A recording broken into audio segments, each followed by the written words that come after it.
In the words of Roald Dahl, somewhere inside all of us is the power to change the world. A very good morning, all of you. I hope you all are staying fine and fit at your homes. So here I am to continue with the chapter Era of One Party Dominance, carrying on with the subtitle EVM, Machines Introduced in India. Before we begin the explanation, the process of EVM and the drawbacks, I would like to go to a slide and read a content for you all. After the first two general elections, the ballot paper carried the names and the symbols of the candidates. The voter was required to put a stamp on the name of the candidate they wanted to vote for. This method worked successfully for around 40 years after independence. Towards the end of 1990s, the Election Commission started using EVM. By 2004, the entire country had shifted to this EVM system. It took around 6 months for the campaigning, making the people know what the system is and making them agree on what it was. The Indian experiment proved the critics wrong. There were people who stated that such a process would be a failure in a mass country like India, which is not less of any diversity. But its successful working till date has proved the critics wrong. There is a universal agreement that the Indian people have conducted themselves admirably in the largest experiment possible in a democracy like ours.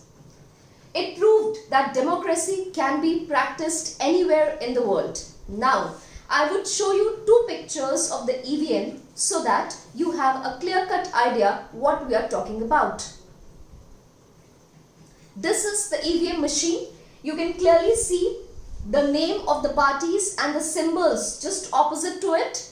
The voter is supposed to come, enter the room and press the button of his choice, the party that he wants to be in favor. Going on to the next slide where you can see the entire EVM machine. Students, now we are moving to the next slide where we'll read about the process of EVM functioning. What happens when we cast our votes?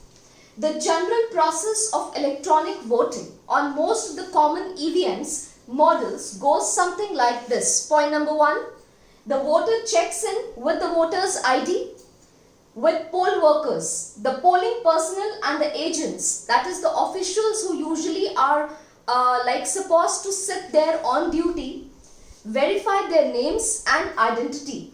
They obtain signature or the thumbprints of the voter, and to prevent double voting, they mark the voter's right index finger with an ink so that it is a symbol that they have voted. Next, the poll worker presses the ballot button on the control unit to allow one vote.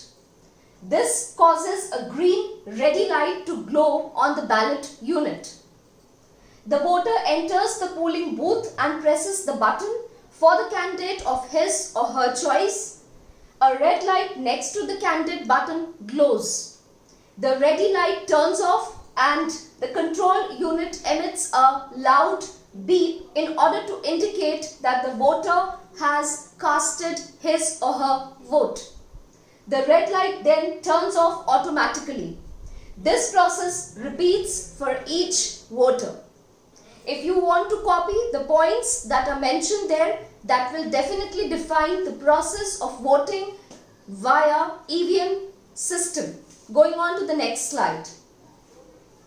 At the end of the poll, the presiding officer removes a plastic cap on the control unit and presses the close button in order to verify that the voting is over, which prevents the EVM from accepting further votes.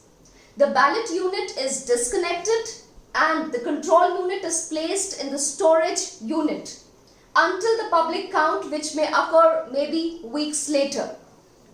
On the counting day, the control unit are delivered to a counting center In public view, an election official breaks a seal on the control unit and presses the output, that is the result button. This display on the control unit a sequence of the result or the outputs of the voting. The number of the candidates, the total number of the votes given by the total number of people in a country or in an area, and the number of the votes received by each candidate. Moving on to the next point. The counting officials manually record the totals and from each machine and add them together to determine the results of the voting.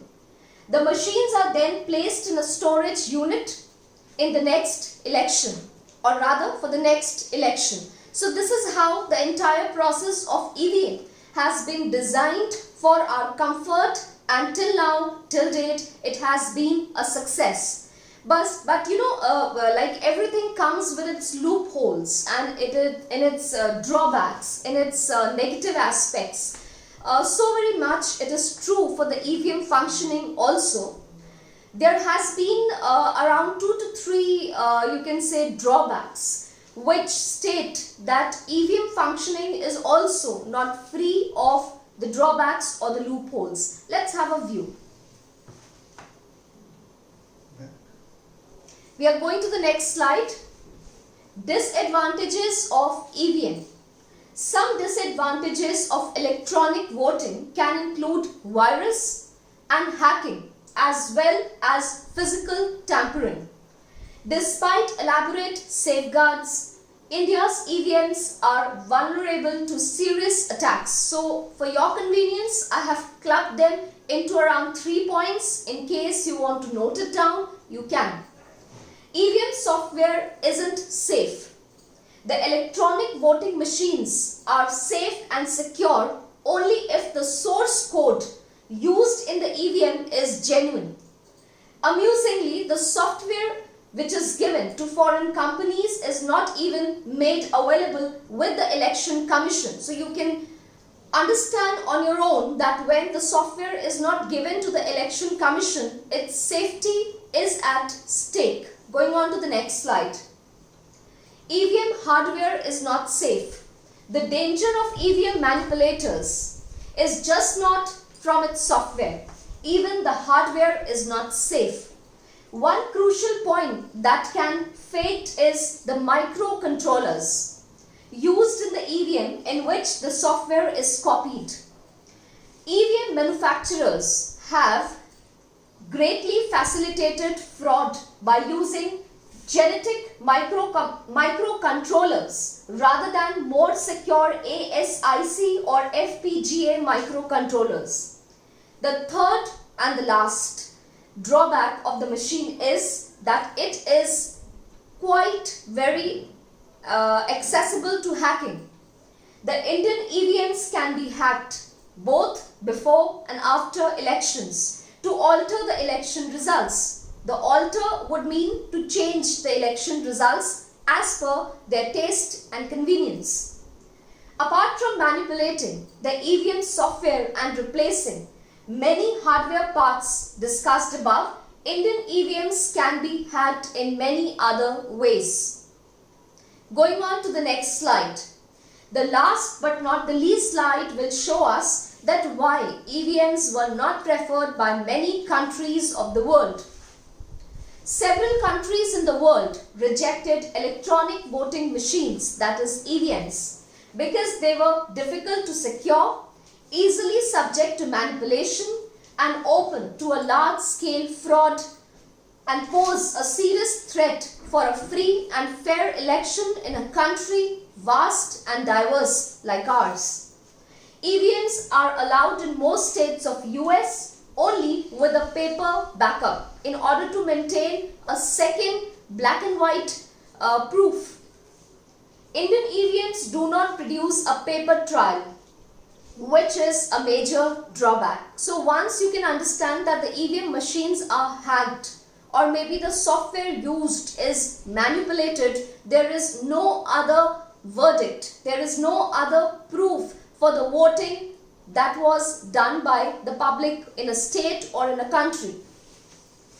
Potential dangers of vote fraud and are more importantly lack of transparency and verifiability associated with them prompted a ban or restrictions on their use. Developed nations like United Kingdom, France, Japan and Singapore have so far stuck to voting paper ballots owing to their simplicity, verifiability and voter confidence in the system. So as for now, we have studied what EVM machines are, what is their functioning, the process. With the pictures given in the slides, you will be very able to connect your notes with what is shown in the picture. After that, we studied a few drawbacks which prompted other countries not to use this EVM because it has an access to malfunctioning, it has an access to hacking, it has an access to an alteration of the software and the hardware. So for your notes, these 3 questions can be useful as a short question and answer type or a long question and answer on EVM as such. From the next video, we'll be getting tuned to the 3rd chapter from the same book, that is Politics in India Since Independence. So as for now, I'm closing this video on idea that the 2 chapters taught from this book are clear. For any doubt and queries, stay tuned on WhatsApp. Thank you so much.